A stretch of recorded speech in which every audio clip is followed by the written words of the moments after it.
Sampaikan oleh Nabi Sallallahu Alaihi Wasallam, ilmu yang menjadi warisan yang tidak akan berubah sepanjang waktu. Beda ibu-ibu sekalian dengan berita. Ibu-ibu mungkin terkadang melihat berita di televisi, di media sosial. Itu mungkin 1 hari, 2 hari masih hangat. Besok sudah ganti topik lagi. Besok sudah lupa. Besok yang tadinya lawan sudah menjadi kawan. Tapi yang dengar berita masih saja bertok-bertok. Tapi ilmu agama tidak seperti itu.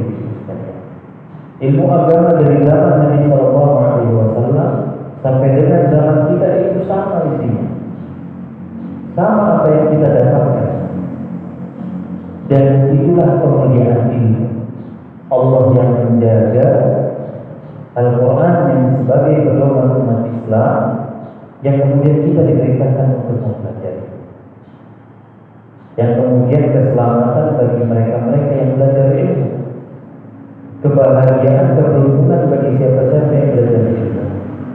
Makanya Allah katakan, wal 'asr innal insana lafi khusr illa alladziina aamanu. Demi masa Allah bersumpah dengan waktu di sini menunjukkan waktu itu penting di hidup sekalian. Kenapa? Karena banyak manusia yang ternyata merugi disebabkan karena tidak perhatian terhadap waktu. Makanya Allah mengatakan innal insana sesungguhnya semua manusia hukum asalnya sebenarnya berada di dalam kerugian. Apa kaitannya waktu dengan kerugian yang menjadi hukum asal semua orang? Menunjukkan bahwasanya manusia itu banyak yang terlena dengan waktu. Banyak manusia yang menyia-nyiakan waktunya begitu saja. Makanya Nabi SAW mengatakan nikmatani, dua nikmat yang dimana manusia banyak yang tertipu dengannya. Apa itu? As-sihhat wal faragh. Adanya kesehatan dan waktu luang. Banyak orang-orang ketika sehat, ketika waktu luang, dia lupa dengan Allah Subhanahu wa Ta'ala. Tapi giliran sakit, giliran jatuh miskin, giliran rugi, giliran bangkrut, baru ingat kepada Allah Subhanahu wa Ta'ala.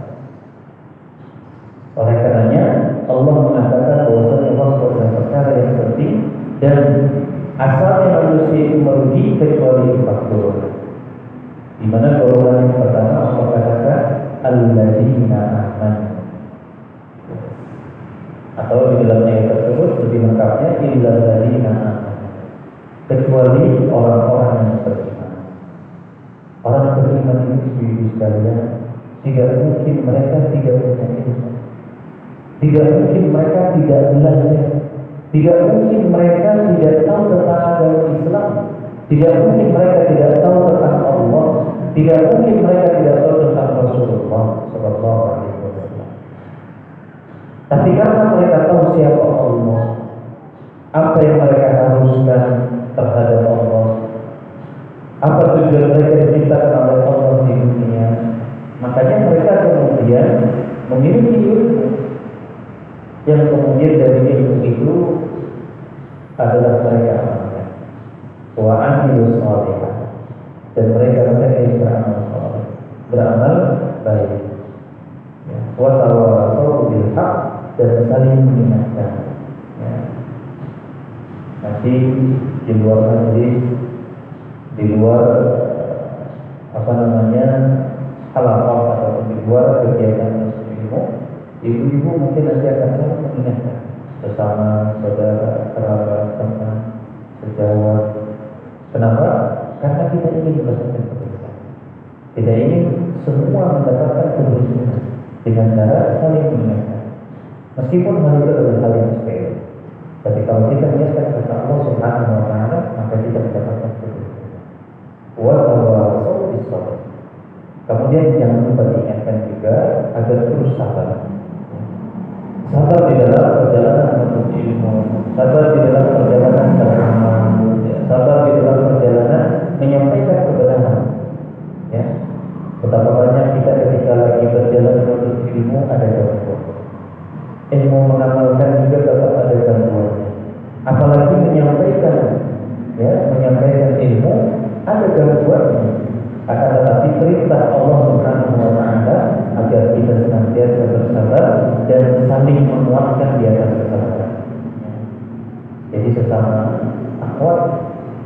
melemahkan.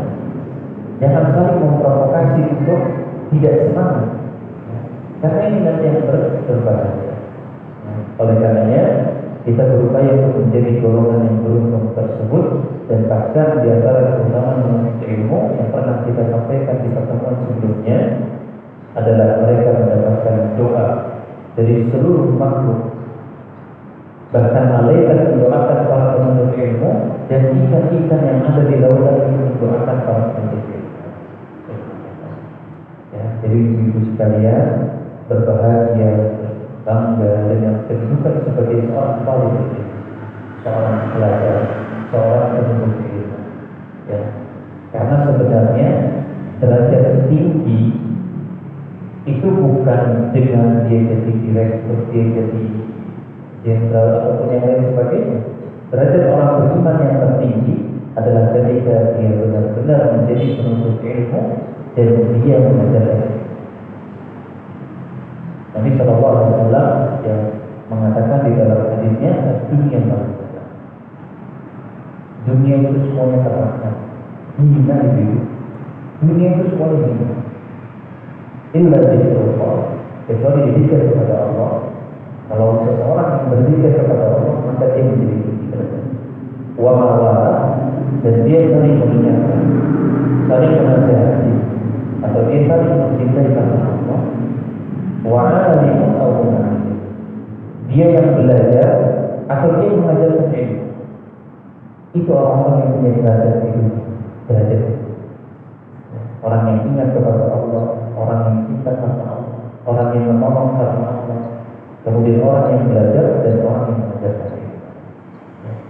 Makanya kita senantiasa bersyukur dipilih oleh Allah Subhanahu Wa Taala untuk bisa menuntut ilmu. Para ulama yang ada di Allah wajibun. Di kesempatan kali ini kita masuk ke dalam kitab Tanbihat ala Ahkam Tahtasul Madinah, sebuah kitab yang ditulis oleh Shalih Fauzan Hafizahullah Ta'ala. Sebenarnya bukan kitab, tapi kitab, ya, atau buku saku, buku ringkas, ya, karena berisi tentang beberapa maklumat dan pengingat yang terkait dengan wanita yang harapannya mudah untuk dikaji dan dibaca dengan teratur. Jadi tidak sampai tebal-tebal ibu sekalian, ya, tapi hanya itu saja. Ya, bahkan sudah diterjemahkan ke dalam bahasa kita pun masih tulis, masih ratusan halaman dan belum sampai ke jazada, belum sampai berjilid-jilid. Ya, kalau kitab-kitab yang lain mungkin berjilid-jilid. Tapi Syekh Shalih Fauzan Hafizahullah Ta'ala membuat kitab ini dengan ringkas. Harapannya para ulama bisa mengkajinya dengan mudah, bisa mempelajarinya di saat-saat yang mungkin banyak kosong. Yang ketika kosong, selesai dari urusan rumah tangga, kemudian sambil membaca kitab tersebut. Dan alhamdulillahnya sudah diterjemahkan ke dalam bahasa Indonesia. Nah, di dalam kitab tersebut Mu'allif rahimahullah ta'ala membagi menjadi 10 pembahasan, ya, 10 pasal, di mana pasal-pasal ini tentunya berkaitan dengan wanita. Di pasal pertama beliau menyampaikan tentang hukum-hukum yang umum. Kemudian di pasal yang kedua beliau menyampaikan tentang hukum yang berkaitan tentang zina. Ya, apa itu? Perhiasan atau berhias bagi seorang wanita. Bagaimana berhiasnya seorang wanita. Ya. Kemudian pasal yang ketiga adalah berkaitan tentang hukum haid dan istihadah dan nikah. Kemudian pasal yang keempat beliau menjelaskan tentang pakaian dan hijab. Pasal yang kelima beliau menjelaskan tentang sholatnya wanita. Kemudian pasal yang keenam beliau menjelaskan tentang hukum jenazah, baik nanti wanita yang menjadi jenazahnya atau bagaimana pengurusannya, ya, bagaimana seorang wanita mengurus jenazah.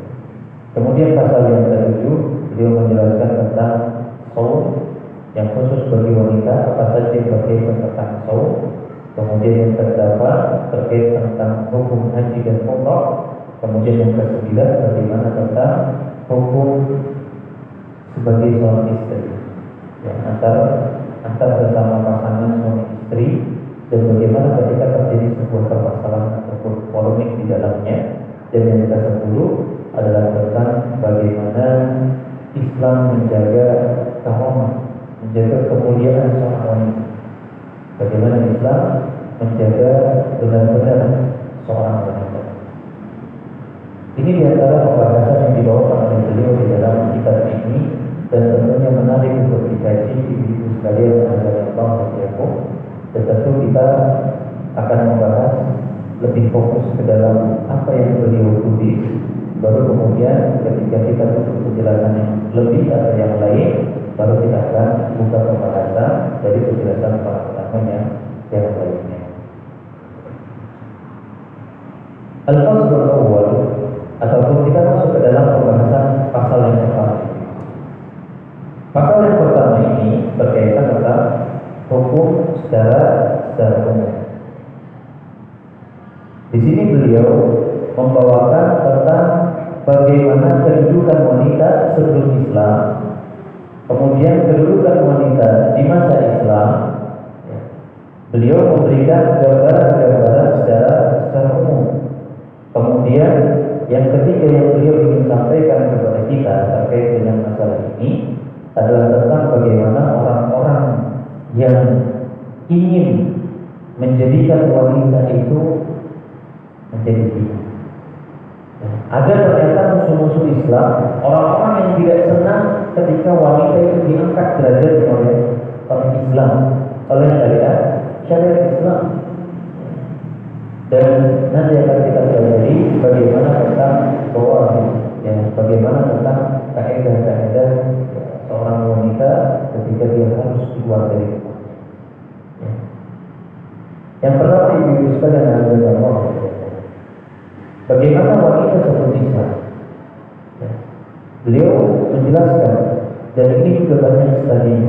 Dan Allah Subhanahu wa Ta'ala juga menjelaskan kepada kita tentang bagaimana perlakuan orang-orang di zaman dahulu sebelum Islam datang terhadap para wanita. Ternyata Allah Subhanahu wa Ta'ala abadikan di dalam ayat Al-Quran di surat An-Nahl di ayat 58 dan 59. Allah mengatakan, wa idza busyira ahaduhum bil untha dhalla wajhuhu muswaddan wa huwa kadhib yatawara min al-qawmi min su'i ma busyira bih ayumsikuhu 'ala hun am yadsuhu fit turab ala sa'a ma yahkum. Ini keadaan orang-orang sebelum Islam. Ya, Allah abadikan di dalam surat An-Nahl ayat 58 dan 59. Apa kata Allah Subhanahu wa Ta'ala? Wa idza busyira ahaduhum, apabila mereka mendapatkan kabar, busyira itu sekalian, itu sebenarnya kabar gembira. Tapi ternyata mereka dapat kabar gembira, tapi tentang kelahiran wanita, anak wanita, harusnya mereka senang, tapi justru mereka malah marah. Dhalla wajhuhu muswadda, malah justru wajahnya menghitam. Menghitam itu bukan berarti menjadi gelap seperti kulit, ya. Mohon maaf, orang Afrika. Akan tetapi maksudnya saking marahnya mereka tidak senang dengan kelahiran seorang wanita, maka mereka sampai merah padam, merah gelap. Padahal hanya dikabari oleh kelahiran wanita. Anaknya wanita, mereka marah. Mereka tidak senang dengan kabar gembira, dengan kelahiran seorang wanita. Kemudian yang mereka lakukan, yatawara minal qaum. Mereka mumpet, mereka malu, mereka sembunyi. Ya, maksudnya ibu aib buat mereka. Min su'i ma busyira bih, mereka menganggapnya sebagai kabar yang buruk. Ayumsikuhu 'ala hum am yadsuhu fit turab. Mereka di antara dua pilihan. Ya. Ketika lahir anak wanita, apakah mereka tetap dijaga, bayinya ini dijaga? Tapi kalau dijaga, dia masih dalam hud itu hina. Apakah dia tetap dalam keadaan hina? Amnya justru atau pilihan yang kedua sudah kuburkan di dalam tanah, kuburkan hidup-hidup. Ya. Bawa wanita, kemudian anak bayi tadi kubur. Itu keadaan orang di zaman dahulu. Allah katakan itulah hukum yang buruk yang dilakukan oleh orang-orang. Itulah perbuatan orang di zaman dahulu. Allah ingin mengabarkan kepada kita bagaimana orang zaman dahulu memperlakukan wanita yang kemudian nanti akan kita kaji ternyata Islam justru mengangkat derajat wanita. Ibu-ibu sekalian yang berbahagia, mungkin pernah ibu-ibu mendengar cerita tentang bagaimana Umar bin Khattab menegur anak wanitanya. Akan tetapi perlu diketahui hadis tersebut adalah hadis yang baik. Asal tersebut adalah asal yang tidak kuat.